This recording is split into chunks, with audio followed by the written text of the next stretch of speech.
François, c'est le nom que nous donnerons à cet addict du jeu vidéo qui veut garder l'anonymat. À seulement 34 ans, il quitte sa classe de CAP couture pour se donner à sa passion, la chasse aux Pokémon. Nous avons donc suivi pendant 24 heures cet homme qui nous dévoile sa passion avec des hauts et des bas. Pas loin. Alors dites-moi, depuis quand jouez-vous à Pokémon? Je pense qu'il a absorbé par son jeu, il ne peut pas m'entendre malheureusement. Donc oui, combien de faites étant un chasseur, êtes-vous un chasseur avéré ou un chasseur, comment on appelle ça, fictif? Dites-moi tout. Voilà, c'était l'interview pour un chasseur de Pokémon lambda. Comme vous pouvez le voir, absorbés par leurs jeux vidéo, ils ne peuvent, comment dire, certes ils sortent, vous voyez, ils sortent de chez eux, mais ils restent toujours à fond dans leur jeu, donc ce qui fait que certes Pokémon Go les fait sortir, mais ils sont toujours scotchés sur leur téléphone, leur appareil mobile. Donc hashtag je suis contre Pokémon Go.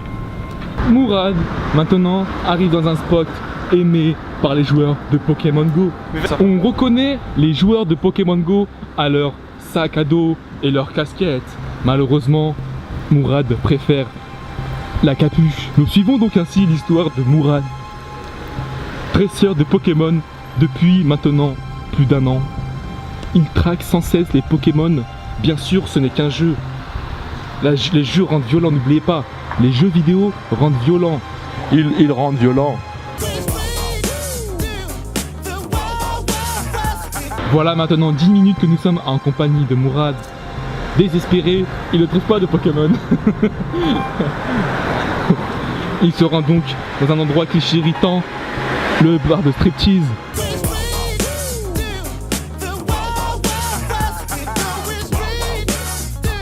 Cet enfant turbulent recherche désormais son Pokémon. Il a déboursé pratiquement 70 € dans ce jeu, certes virtuel. Il se dirige maintenant dans un quartier qu'il chérit beaucoup, le quartier Lux... C'est quoi ce quartier? On est où là? C'est une vidéo, renom mon frère. Et revenons donc maintenant à notre ami Minéo de 23 ans. 24. Il a découvert un Pokémon rare. J'ai rien découvert du tout, ça change. Putain, t'as rien découvert, ça pue.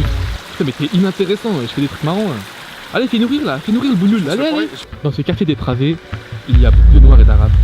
D'où la pauvreté de cet endroit. Cet homme concentré cherche des Pokémon. Ouais, vas-y, dis. Nous revenons donc sur Minéo. Cet homme est concentré au top de sa forme. Il se concentre pour trouver des Pokémon rares. Cet homme, maintenant célibataire depuis 23 ans, se focus sur les Pokémon. Nous avons découvert info spécial. Il s'est déjà branlé devant Liboudou.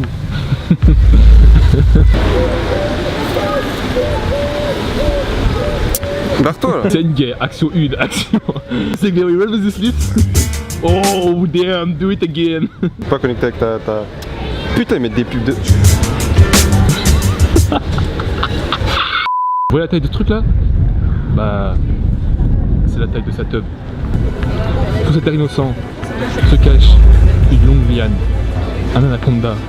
Si vous êtes intéressé, il a un alligator sous le pantalon. Allez, nage salope. Ouais, c'est ça, ouais.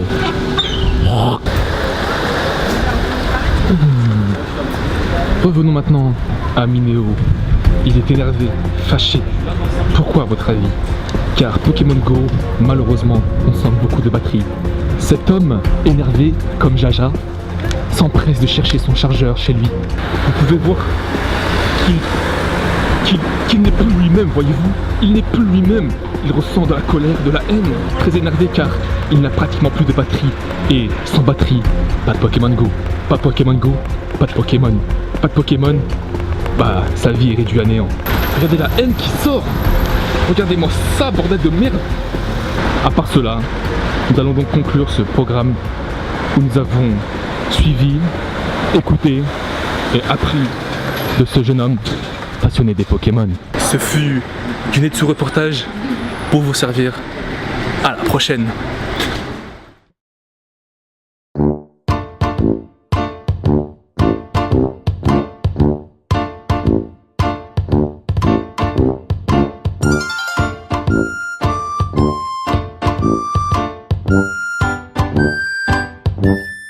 Thank you.